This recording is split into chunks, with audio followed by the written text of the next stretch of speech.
माहूर ग्रामीण रुग्णालयातील आयुष विभागाचे कंत्राटी वैद्यकीय अधिकारी डॉक्टर निरंजन केशवे यांच्यावर माहूर पोलिसात दाखल झालेल्या गुन्ह्याचा ग्रामीण रुग्णालय प्रशासनाने निषेध केला असून दाखल गुन्हे मागे घेण्याची मागणी करणारे निवेदन 10 ऑक्टोबर रोजी माहूर पोलिसांना दिले आहे। अत्यंत संयमी, शांत व सुस्वभावाचे धनी असलेले डॉक्टर निरंजन केशवे यांनी कोविड काळात जीवाची पर्वा न करता अहोरात्र रुग्णांची केलेली सेवा रुग्णालय प्रशासनाने लक्षात घेऊन त्यांच्यावर दाखल झालेले गुन्हे मागे घेण्याची मागणी दिलेल्या निवेदनातून केली आहे। सदर प्रकारामुळे त्यांच्यासह ग्रामीण रुग्णालय व आरोग्य विभागाची प्रतिमा मलिन झाली असून मानसिक खच्चीकरण सुद्धा झाले असल्याचे त्यात म्हटले आहे।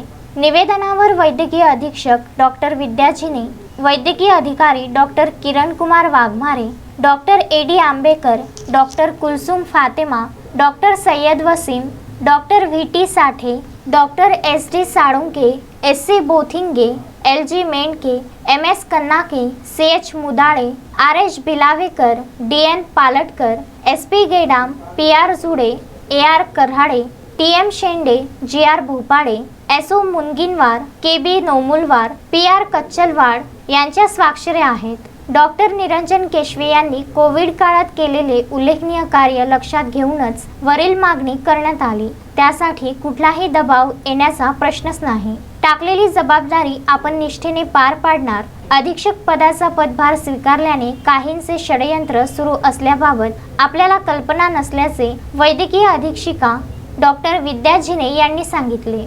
संजय घोगरे, विदर्भ न्यूज, माहूर।